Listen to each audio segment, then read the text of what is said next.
Well, hello everyone. This is Dr. Hall from Live from Santa Fe, and we're here for the second episode of Dr. Hall's Songwriter Showcase. Tonight we're going to be featuring Bard Edrington V. Really looking forward to hearing Bard and having him play with me a little bit. And what I'd like to do is just kind of kick off the evening with one of my songs from my last album, a little song called You Broke My Heart.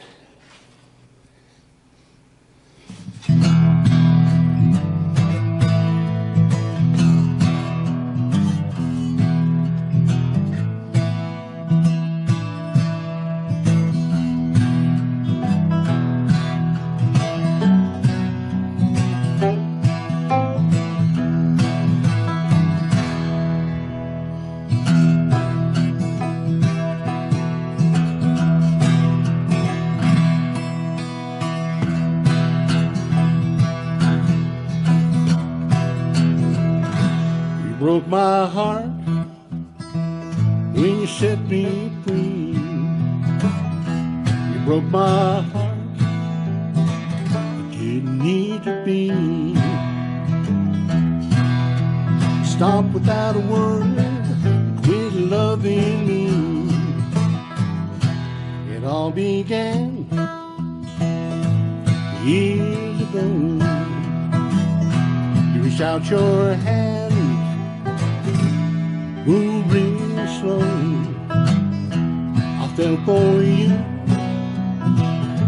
with all my soul. You broke my heart when you set me free. You broke my heart, it didn't need to be. Stop without a word, quit loving me. How about picking one Bard?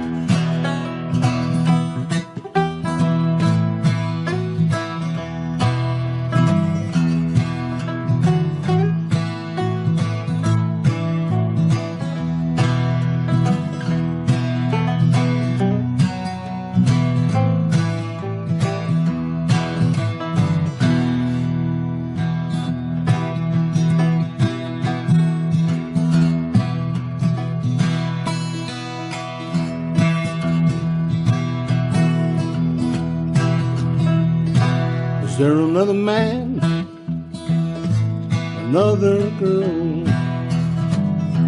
What changed our lives? What changed our world?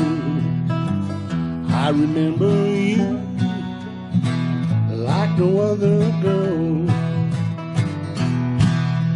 One day we were lovers, one day we were friends, one day we started talking. It was the end.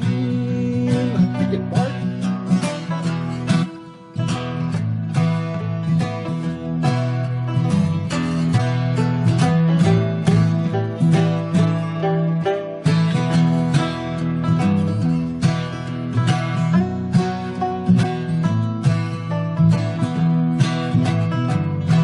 I'm feeling down, feeling blue. The woman I love will love me too. The woman I love so much will love me too.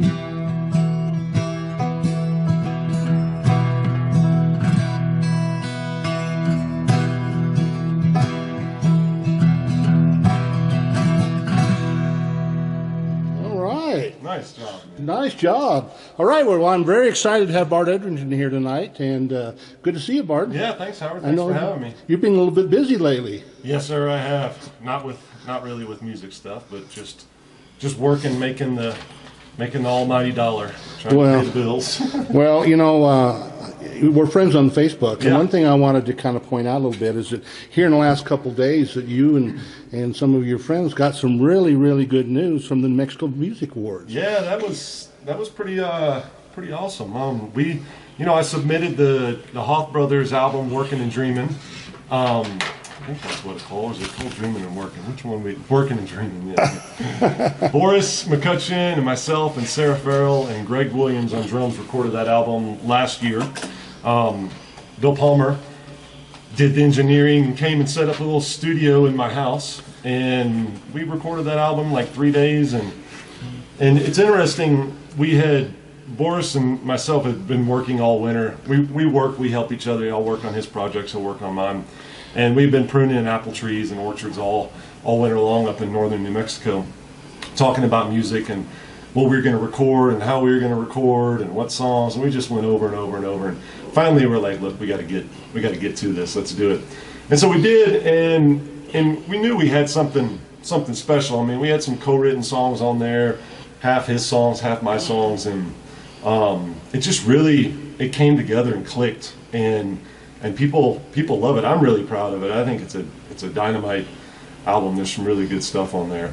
That's great. And so we sent it over to a guy in the UK, Bloody Great PR, out of Scotland, to do some PR work on it, and he started sending it out to like BBC radio stations and places to get reviews, and the folks in the UK just they really dig it. And so we had some really nice reviews, and so I decided to submit it to the New Mexico Music Commission. Just thought I would throw it out there, and then we won Best of the Year. Wow, that's like great. Really cool news, you know. So that's cool. I've never really won anything with any of my music, so Can't say that now. yeah, I know exactly. Yeah, that's great. Well, one of the other things that I know is that you and Boris spent some time over in Europe last year, didn't you? Yeah, Boris had a tour set up. He works with these folks, Lucky Dice, in the Netherlands, and he's been touring with them for like 15 years. And so he did a tour last year, and I went along and played a little bit with him and played some Hoth Brothers tunes, and it was a blast. We have a tour set up in the UK and Scotland in November, but because of COVID coming around and rearing its ugly head, I don't know if it's gonna. I don't think it's gonna happen. I don't know, but you know, it's nice to have that. It'll get pushed out. It'll happen some other time. Oh yeah, no doubt. Well, that's got to be a lot of fun, huh? I mean, that's kind of been like the musical goal. Then my goal is to make really good, high quality music and get people to listen to it and want us to come to foreign lands and play. Yeah, there you go. It, you know, that's like, and if I put some money in my pocket, great. I'm just gonna throw it towards more guitars and recording. Yeah, I hear you. I hear you. Well, I don't think you're from Santa Fe, are you? No, sir. I was born in Alabama and raised in Tennessee and Florida, and I come from the South, and I've been out here. We lived in Albuquerque for some years ago, and that's where my son was born, and then we left, and the land of enchantment brought us back. Nice. Yeah. Well, you've had a lot. I can think of at least 3 different musical get-togethers you've had with different groups playing in Santa Fe. I've heard you play, you know, like with 3 different settings. Can you talk about that a little bit? Yeah. So, I like playing music with people who want to play and want to have fun and who are serious about it, you know. And so I kind of have like a revolving group of people that I play with. I've kind of, you know, with the Hoth Brothers thing with Boris, it's pretty nailed down. It's me and Boris and Sarah when she's available, and if she's not, it's me and Boris. And when we need a full band, we have our drummer Greg. So we kind of keep it to that. And then when I do my solo stuff, I play with a number of different musicians. It depends on the gig, you know. Right, right. And I like to just keep it interesting because, you know, you play the same songs all the time, and everybody's got their same part, and sometimes it can get boring, and that's the last thing you want in music. You know, you want to keep it fresh and new. Yeah. And I play with my wife as well. My wife is a great musician, so I play with her, and she plays with me sometimes on gigs. So cool. Yeah. Well, I went down to you and Boris had a thing at the little theater on Montezuma. What's the name of that place? Oh, the Jean Cocteau Center. Yeah, and so I took my friend down there, and I said, right. this is going to be great. And one thing I really liked about you two is that both of you are multi-instrumentalists. Yeah. So I looked up on the stage and I saw a mandolin, banjo, guitar, not multiple, but you guys were like trade off. Yeah. So one time here's, you know, Boris playing guitar, you playing mandolin or banjo, and exactly. I thought that was totally cool. That's unusual. Well, it is, yeah. I mean, we're not masters of these instruments, but we can make it sound good. But what's really cool about the partnership with Boris is that, you know, he's done his own thing for a long time, had his bands, and I've done my thing, and we've always had like people in our band that were, this person was the lead player, right? And they were supporting me, and so it's nice to play with another songwriter, and my job is to support his songs when he's doing his, and his job is to support my songs, and then we also mix and like we write songs together. So it's made us both better musicians, for sure, cool. because we're not just leaning on the fiddle player to do their thing, you know, or the other lead guitarist. we kind of have to step up and do it.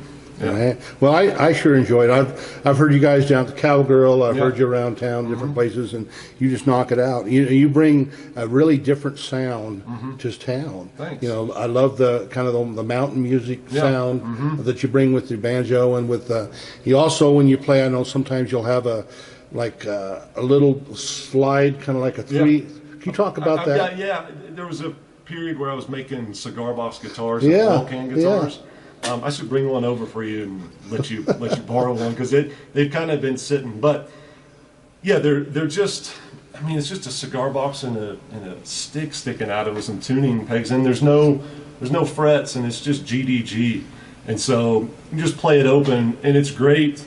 For me, it's just like we were talking about, another instrument that I can write a new song on. It gives me a different sound, and they're just gritty, and they got some rawness to them. I mean, you run it through a tube amp and put some overdrive on it with a slide, it gets pretty rowdy. Some nice sounds. Yeah, nice sounds. How about playing a song for us? Yeah.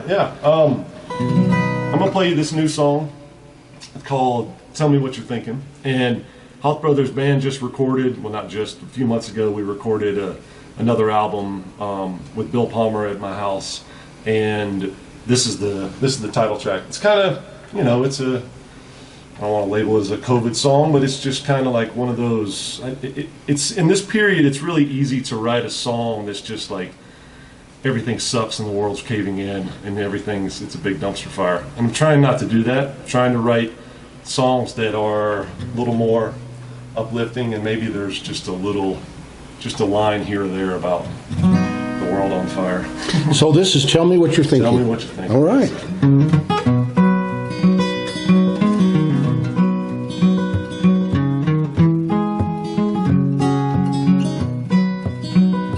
Tell me what you're thinking.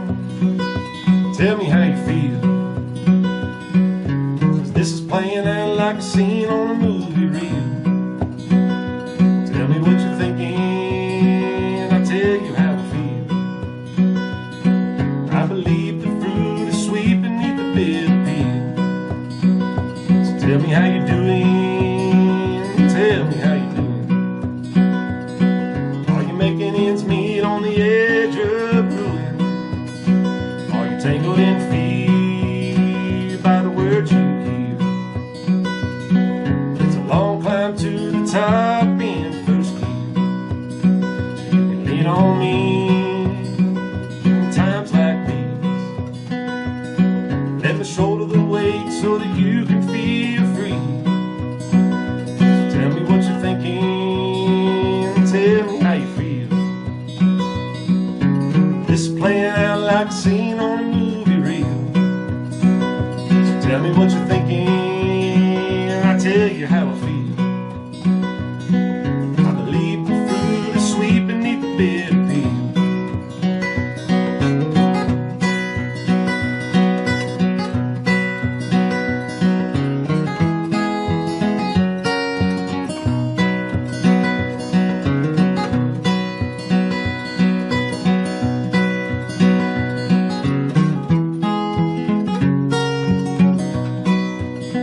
I don't care about a leader and what he says on TV, 'cause he don't give a damn about you or me.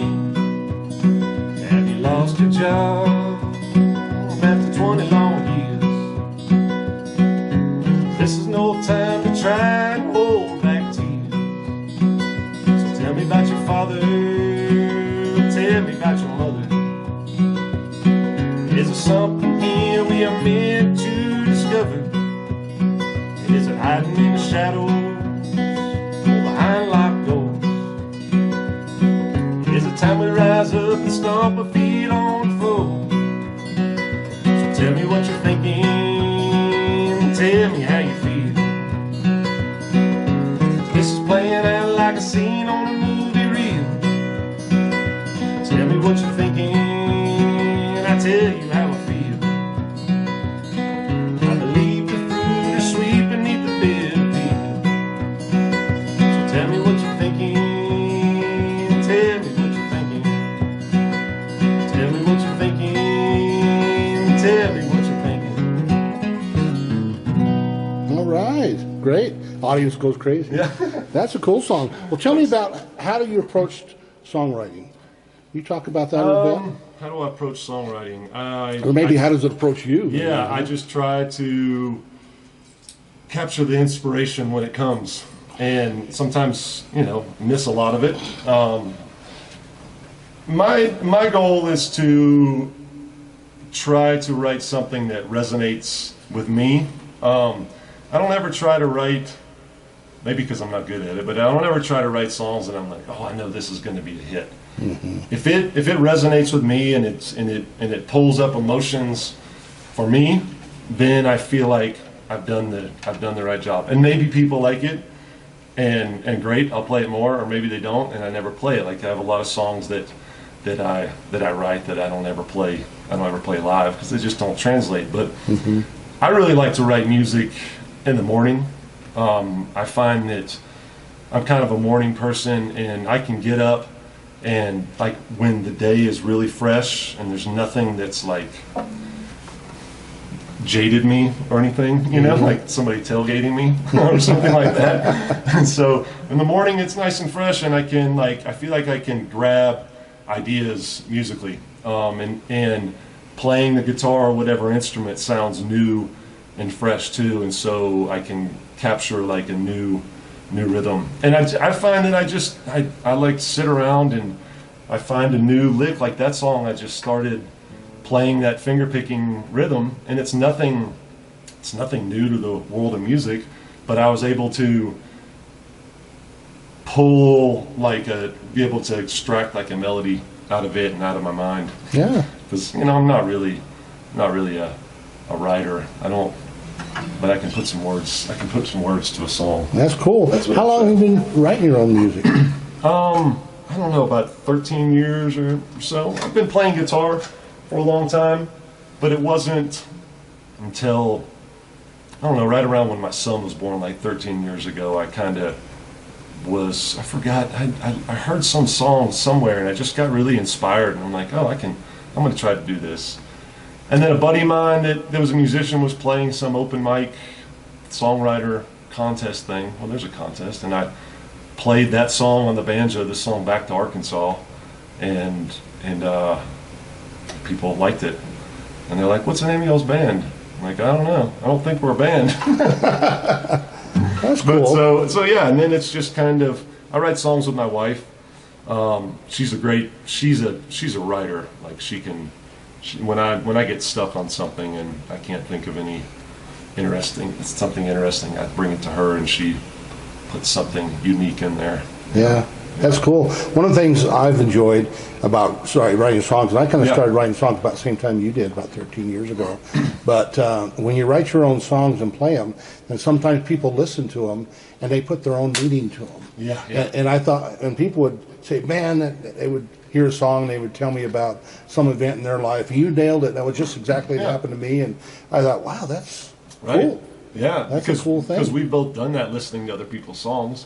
Yeah. You listen to somebody's songs and you have, it pulls emotions out of you that maybe that wasn't the goal, or that's not what it did for them, but it does for you. And that's a great thing about music, is it can be interpreted by different people's ears. It's so true. Yeah. Well, how about another song? Sure. I'm gonna make sure this is in tune. I'm playing you some new songs because that's nobody's heard them except for a few people I've played with in my family. This is one that I actually I heard in my sleep. I was singing it in my sleep, and I have a lot of songs when I'm in my sleep, you know, right in that period where you're about to go into REM, and I'll hear songs, and even in the mornings when I'm waking up, I'll be singing a song, and I'm like, oh, that's a good one, I've got to remember it, and then when I wake up, it's completely gone. But this one, I had this line, it'll burn you up if you let it, and I woke up and I got a pad and I wrote it down, and then I put the rest of the words, and it's kind of it's kind of like a therapeutical song to tell myself that really there's no reason to dwell on worrisome things, right. Stress yourself out, right. Worrying about things, because it takes a lot of energy to do that, and we only have so much energy, and why waste all of it like just being worried about stuff you can't control, right. And just kind of, you know, like it's going to burn you up. You got to put the fire out, or it's going to overtake you. All right, let's give it a listen. Yes, sir.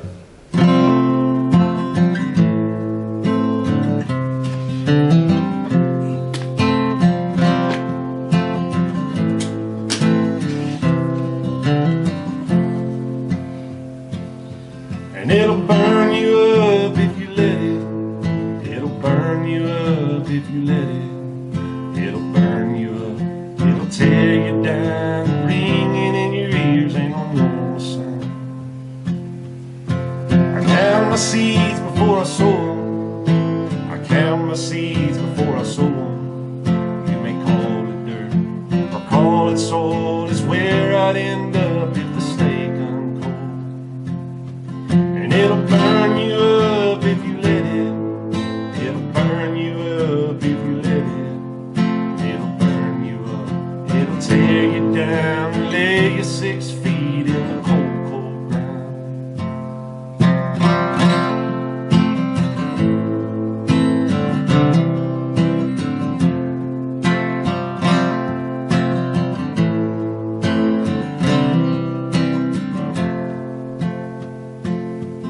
I plead with my mind to stay right here.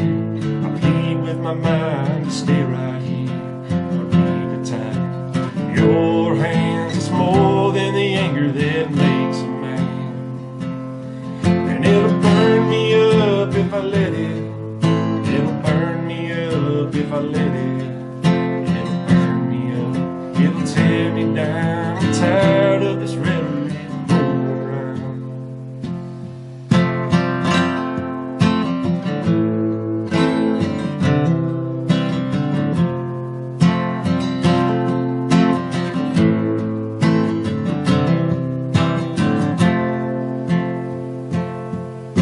Anxiety rages through the day, but a touch of your hand and it goes away. Back to days when we were young, just staring off into a setting sun.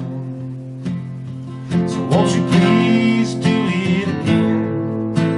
Make me feel like a man. Oh, won't you please do it again?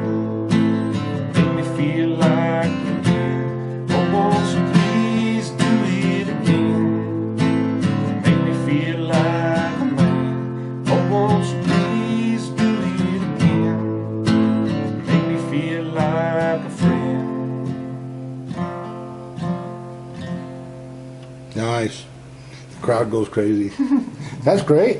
So, Yeah, thanks. do you ever take real advance, or maybe things from your past or family, and Yeah. write songs about? Yeah, absolutely. You know, I grew up. I'm the 5th bard in my family. My son is the 6th, and you know, a bard is a poet or storyteller, a minstrel. And my father and my grandfather, they weren't musicians, but they were great storytellers. And so we would always, every time the family would get together, there was always stories being told, and most of them were the same ones, you know, that we always heard. And my grandfather was an amazing joke teller, and so I kind of grew up with that, like these stories around me all the time and storytelling, and so I try to incorporate that into my music. Family and places are really important to me, and experiences in my past, and maybe it's experiences in my family's past. But I try to take those and incorporate them into my music. And you know, that's like what folk music and old time music is. Mm-hmm. You know, so I'm trying to just carry that on. You know, make it something interesting and new. You know? It's cool when you can kind of take an image that the people are familiar with, Yeah. and then have your own voice, your own story Yeah. behind that. And I think Exactly. you've got a song coming up. Yeah. Kind of like that, right? Yeah, exactly. Can you talk a little bit about this next song? Absolutely. My great grandmother, which was on my father's side, Mabel Edrington was her name, and they were from that side of the family was from Osceola County, Arkansas, which is right on the Mississippi River, north of Memphis. And Mabel was a writer. She was like the town mayor for a while. She wrote the history book to Mississippi County, Arkansas, textbook. Wow. But she was a poet too. And I've got this little book of poems called Poems of Life that Mabel wrote. And it was my father's, and he gave it to me. And I've had it since I was a kid. And I would read these poems in it. And I didn't always quite understand them, but it kind of showed back up in my bookcase like a couple years ago, maybe it was last year or something. I started looking at reading these poems, and they were incredible, like beautiful poems about my father and his brothers and sisters and my grandfather, like these poems that she wrote in the late 1940s, 50s, and it features like my family members. Wow. And I love it. And there's one in particular, and it's called Dog Tags 1942. And when my grandfather, Bard III, he was enlisted in World War II, he got his dog tags, and I have them at home. And he went in to show his mother, Mabel, about his dog tags, how proud he was and how he was going to go to war and fight. And it just like broke her, right? And that's what I gathered from the poem. And she, she's looking at this little piece of metal, thinking like, this is what's going to identify my dead son, And so she wrote this poem, and it's called Dog Tags 1942, and it's just all about the emotions that seeing that little piece of metal brought up to her. So I took it and put to some music. This is going to be on a new album I'll have coming out sometime. It's a powerful image, just what I know of what you've just described. Yeah. The whole 1942 time frame, the dog tags, Yeah. the meaning, the different meaning that people put to that, Right. the meaning versus your grandfather versus his mother. Yeah. That's pretty powerful. Yeah, and she was a voluntary Red Cross member in World War One. She was very active. She wasn't like, I was talking to my dad about this recently because he was really, really close with her, his grandmother, and I was like, did my mom Mabel, did she have like any inclinations towards like anti-war, any sort of feelings like that? Right. He's like, oh no, never. But in this poem she does. Right. She wrote it and she put it in a poem, but it might not have been things that she was willing to say, but it's Right. what she felt when she saw her son going off. So I do that. I write things in my songs that I might not say. Right, yeah, absolutally. It's Good way to communicate it. yeah, it's a great way to communicate. My wife has a song that we recorded, and and it's like we're having an argument in the song. It's like a therapeutic thing, and every time I hear it, I'm like, oh, I'm such a jerk. Well, how about playing it for us, Bart? All right, Dog Tags 1942.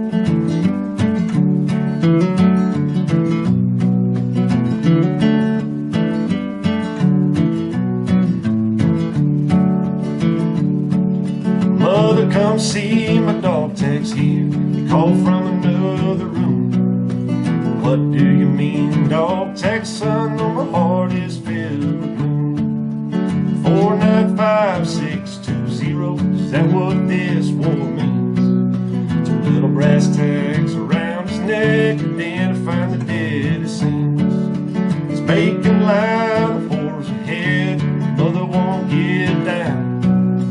Mother hurts from the very toes clear to the top of her crown. Cause those brawny hands have nestled soft on a firm and wide young wrist. Those trusting eyes, she loved those years and trained most of all the best. So mother, come see my dog tags here. We call from another room. What do you mean, dog tags, son? Oh, my heart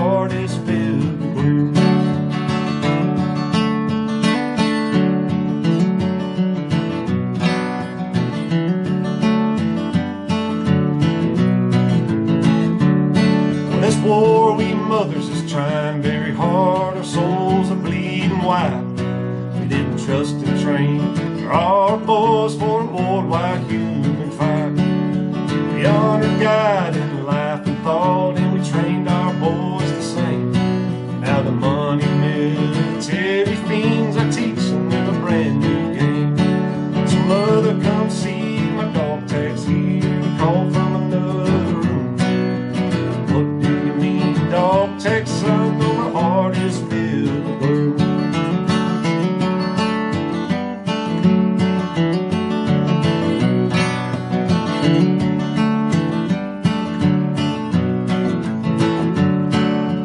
Days aren't certain and their lives insecure and their thinking's all reinvented.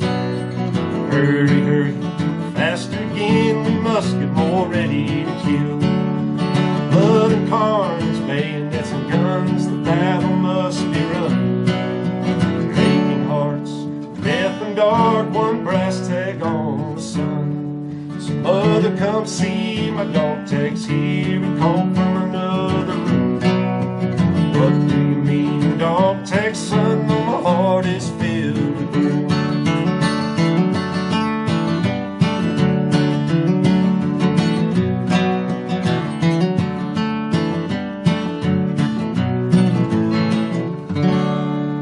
All right, that's great. Isn't that beautiful? That's a beautiful song. Yeah. Great images. Yeah, no, Powerful. I love it. It's such a so well written, and I feel like me and her could have written some really good songs together. Yeah. You know, I mean, we are. I have another one of hers that I did that I wrote a couple verses to that added to it. So it's kind of a co-write. How cool that kind of talent's in your family. Yeah. Running I know. through your blood. And I have all these other poems of hers to kind of draw from when I need some inspiration or need some words for some music. Yeah. You know. How cool. Yeah, it's cool. I'm grateful for it. That is so cool. So tell us a little bit about where people can find your music Sure. if they want to buy some of your music. Sure. It's on we've got the Hoth Brothers stuff on. I have a Bandcamp page that has my latest album, Espadine, as well as the Hoth Brothers Working and Dreaming's on there.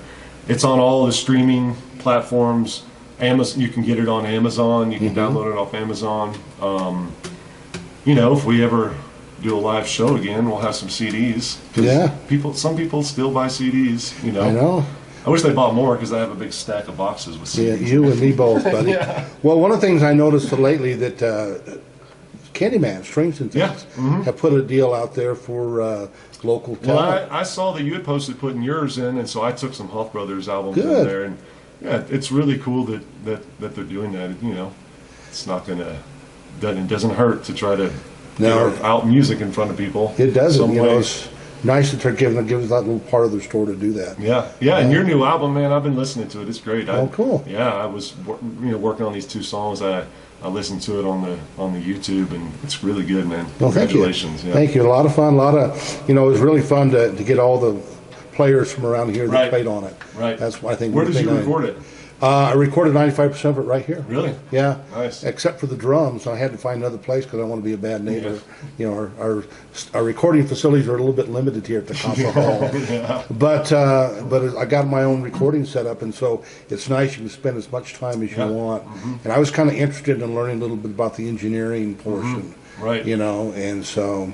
But anyway, I bought your album. I can't remember where I bought it from, but it was you were playing live or something somewhere because I Yeah. got a real CD. Yeah. So, and I've got it in my car, you Yeah. know, and listen to it all the And I time. think we're actually like out of those too. Oh, really? I'm amazed that I don't think I've ever run out of CDs. You know, but I mean, we didn't print up a lot. I forgot how many, 400 or something like that. But we were going through them for a show, and I'm like, hey man, we got like 10 CDs left. We're gonna print more, but not now. Yeah, it's hard to know. Yeah, we have an album that we're going to release, and it's really interesting trying to figure out the timing on releasing an album right now. It's a good time because people aren't going out and seeing live music, but they're still listening to music. Right. But it's Right. not a great time to print CDs or vinyl and try No. to sell them. You know. No, it's kind of nice to have it. So when you go to Europe, you take CDs with you. Does that format work over in Europe? Yeah. Mm-hmm. Do they buy? Well, on that Holland tour, yeah, people.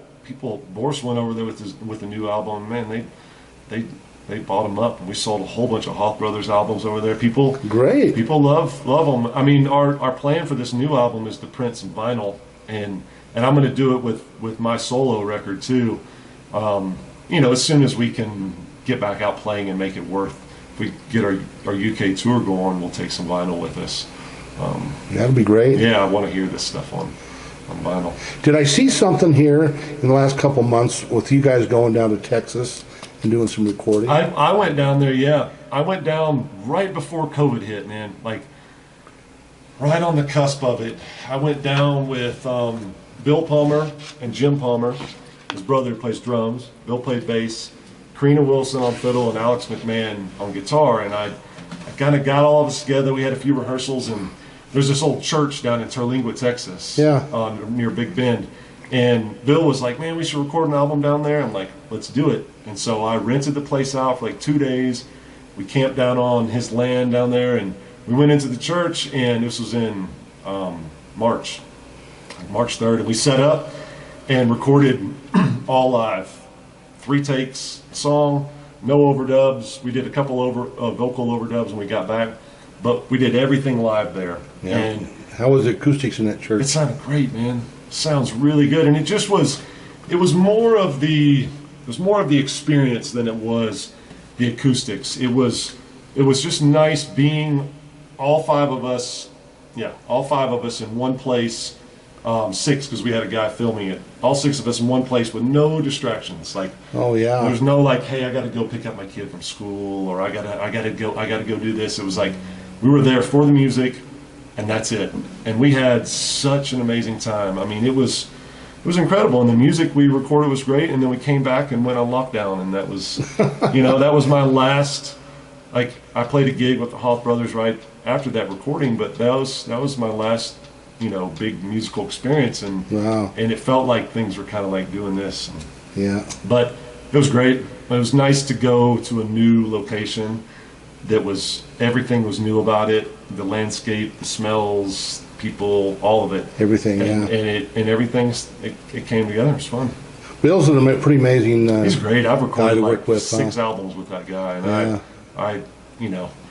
he's really knowledgeable, and he's just efficient, man. I like working with somebody who just is like waiting for you. That's just got it down. I don't have to worry about anything not sounding right unless it's coming out of me. He's good. I highly recommend him. He did that Hoff Brothers album, and it's helped us out a lot. Yeah, that's great. Yeah. Well, Bill's going to be our featured artist next month. Nice. Yeah, so here in a couple of weeks we'll have Bill come on over. I'm looking forward to that. And Bill and Stephanie were a couple of the first folks I met here when I started getting back into playing music. Nice. They're a powerhouse, both of them, independently and together. Right. It's amazing. Yep. There's some amazing, great musicians in this state. There is, absolutely. Yeah. Well, what's coming up in the future? Well, we have an exciting thing coming up. Well, I have a gig this weekend. Me and Karina and Jim Palmer are playing down at the Rock Canyon Tap Room on their patio in T. Harris. Never played there before, but it's an outdoor gig, and I'm really excited to play some live music. And then myself and Boris McCutcheon and Sarah Farrell are hired to do, each year Boris and I do a Chama River rafting trip with New Mexico River Adventures. I've seen that. Yeah, they hire us to be the musicians. And we play music floating down the river, and we played around camp, and it's fun. And we're the entertainment, and we get a really fun trip out of it. And so they've been able to keep people apart. There's only like 12 people going on the trip, but everybody's got their own rafts and everything, and so it's nice and safe. And we're going to be playing music on the Chama River next weekend. And so it's New Mexico River Adventures. We do it every year, How cool. end of August of every year. So are you quiet when you go by the monastery? Yes, we are. You got to be quiet. We can't play there. Yeah. But the whole, like last year, we one of us would paddle, another one would play music, and now we have our bass player coming. I think she's going to throw the bass on the raft and float down the river. Wow. Maybe float on the bass. That's cool. Well, that's a beautiful place, man. I've done that awesome. river a few times. Yeah, it's awesome. Beautiful place. How cool. Yeah. Anything else in the future you share with you'd like to share? Gosh, that's it that we have for music gigs. I'm hoping that this new Hoff Brothers album will be coming out this fall. We'll probably be releasing it digitally, you know, and then when things kick back up, print some albums. Yeah, man, just working. Well, I have some questions. That's great. I have some questions about your banjo picking. Yeah. So you play a little different banjo than a lot of banjo players around here. Yes, sir. And I'm really interested in the banjo. But can you talk a little bit about your banjo and the style of picking you do with that? So this is an open back. This is a Bard Reader, I think it is. You know, most banjos have got a resonator on the back. This one's wide open. This is the old time style, and I learned to play banjo the old time frailing style, you know, like. So what's the difference between that style and the claw hammer? It's the same. Same claw thing. Hammer. Yeah. Okay. Yeah, claw hammer. It's like you're holding a hammer in your hand, but it's just it's frailing. You're hitting that drone note with your thumb, and it's the old time style. The bluegrass players, they play scrub style with some finger picks, and I do too, but I have my own version of that. I don't really. I can frail some old time music, but when I put the finger picks on, it's like it's Bard's version. Yeah. No, I remember first time I came down and heard you. I saw your advertisements, and you're just visually you're an unusual artist because you're so tall. Yeah. And you just looked like the real thing. And I sat down at the Cowgirl and had lunch. I think you guys were doing like the Sunday brunches or something, and you and Karina and I think Boris were playing out on the patio. Might have been, yeah. It was great, and I loved the banjo picking. Yeah. I loved it, man. Yeah, I started playing first band I was in is 3-string bail in Albuquerque years ago, and I played mostly banjo. We were like banjo, bass, and Tom played resonator guitar and acoustic guitar, and so I really just kind of cut my teeth on playing banjo and playing being the rhythm section, right? You know, like not playing leads or anything, just playing melodies and the rhythm section. And so that's kind of where I've gone with my banjo playing. Well, cool. You know, well, would you play some banjo on one of my songs? Yes, sir. All right. So we're going to wrap this up a little bit with this song, but I'd like to thank you for coming out and playing. Thank you very much. Thanks for having me. You bet. Yeah. Look forward to it. There's going to be a little blues tune. I'm going to put my blues shades on. Yes, sir. So this is a little tune called Worried Man.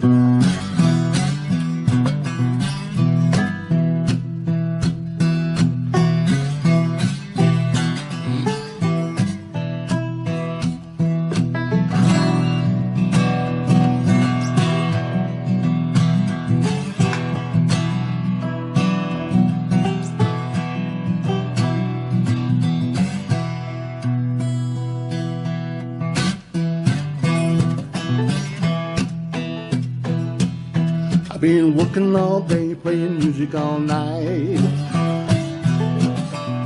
The bills are piling up, I can't sleep at night. Got 3 little babies depending on me. The clock is ticking, it's 2:45. I'm a worried man, a worried man. I'm a worried man.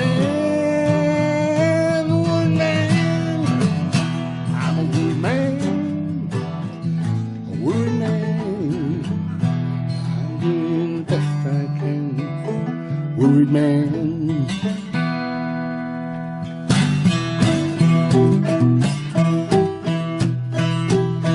Woman ran off with my best friend. She's my hard luck of trouble to the bitter end. Call my baby on the telephone. Give her one more chance to come on home. I'm a worried man, a worried man. I'm a worried man, a worried man. I'm a worried man, a worried man. I'm doing the best I can, worried man. It's a lonely road, lonely road, lonely road. It's a lonely road, lonely road, lonely road. Pick.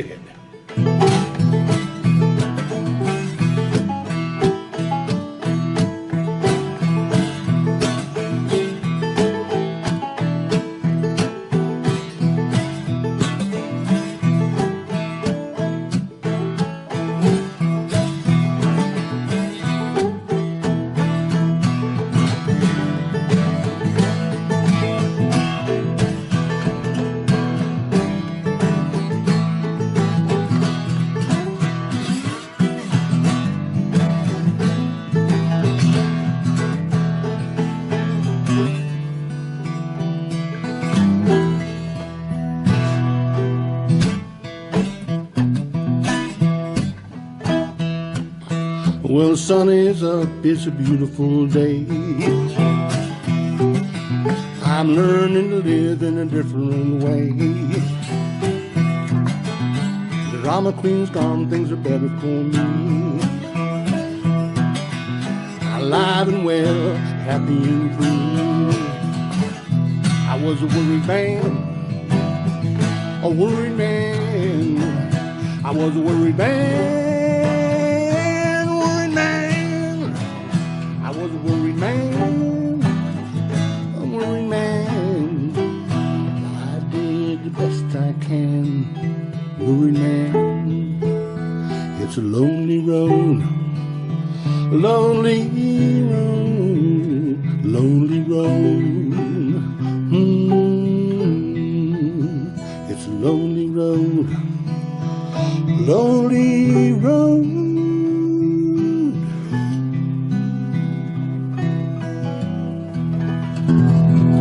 All right, worried That's an man. awesome song, man. Smoking, I like smoking. that. Well, thank you very much, Bard. Thank you. Smoking banjo on that, man. Thanks, Howard. I'll have to take that segment and put a YouTube out just on that song. Yeah, heck yeah.